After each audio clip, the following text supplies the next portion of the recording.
Hi అండి. ఎలా ఉన్నారు అందరూ? లాస్ట్ వీక్ శ్రీశైలం ఎళ్ళామని చెప్పాను కదండీ! వీడియో అప్‌లోడ్ చేయడానికి కొంచెం టైం పట్టింది. ఎర్లీ మార్నింగ్ లేచి, ఫ్రెష్ అయిపోయి, ఇంట్లో పూజ కూడా కంప్లీట్ చేసుకొని, మా వాళ్ళందరితో స్టార్ట్ అయిపోయామండి.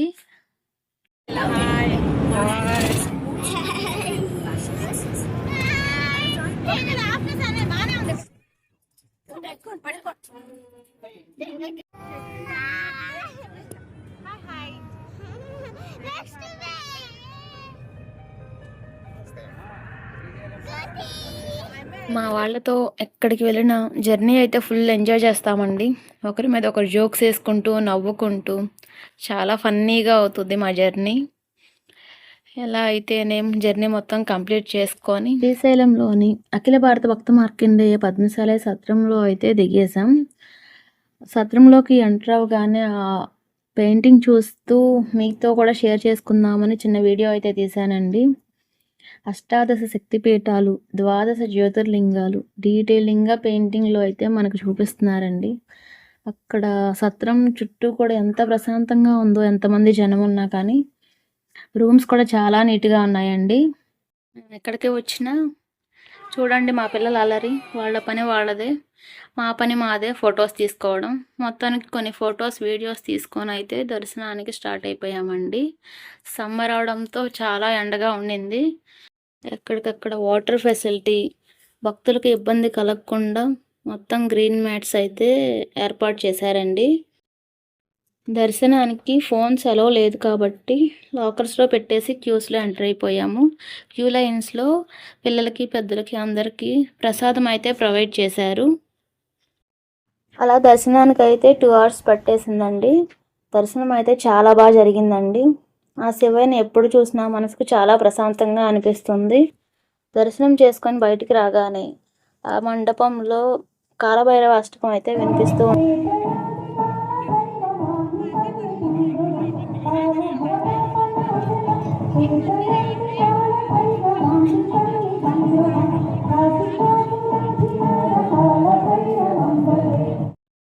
అలా వింటూ అక్కడే ఒక 10 minutes అయితే ఉండిపోయామండి. తర్వాత ప్రసాదాలు అవి తీసుకొని రూమ్‌కి అయితే వచ్చేసాం. డే 1 అలా గడిచిపోయింది.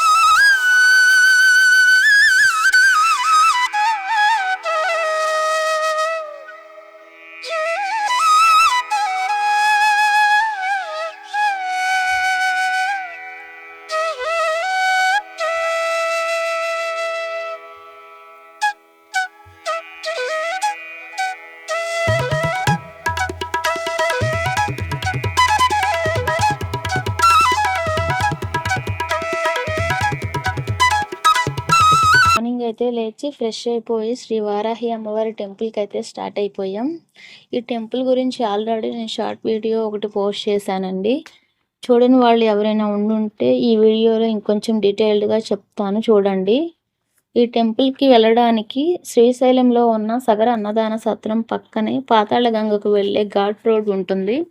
ఆ రోడ్లో కొంచెం ముందుకు వెళ్ళగానే కిందకి స్టెప్స్ అయితే కనిపిస్తాయండి.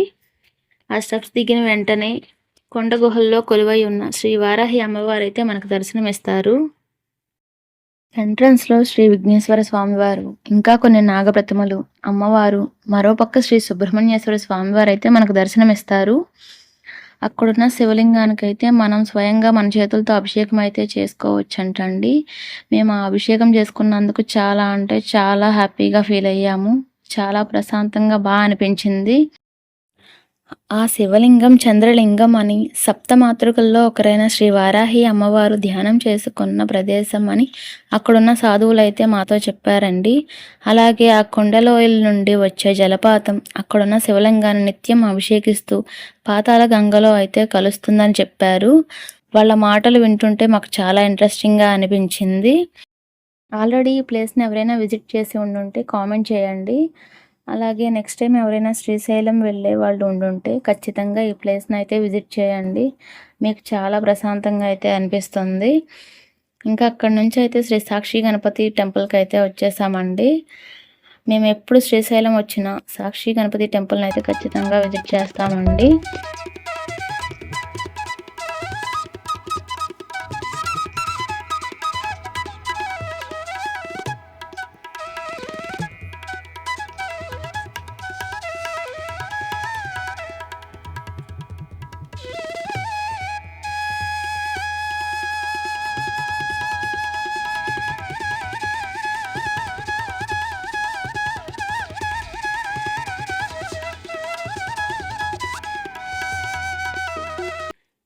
సాక్షి గణపతి టెంపుల్ నుండి ఇంటికైతే రిటర్న్ అయిపోయామండి.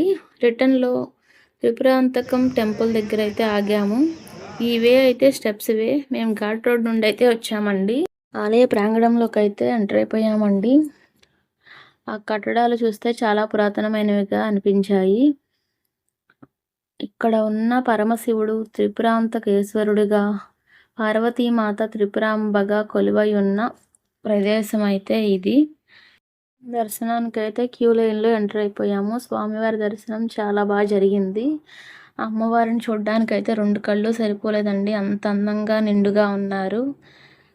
దర్శనం కంప్లీట్ చేసుకొని బయటికి వచ్చేసాము. ఇంకో విషయం ఏంటంటే శ్రీశైల క్షేత్రానికి ఈ ఆలయం తూర్పు ద్వారంగా పిలువబడుతుందంటండి. అప్పట్లో ఈ ఈ టెంపుల్ నుండి రహస్య మార్గం అయితే ఉండేదంట.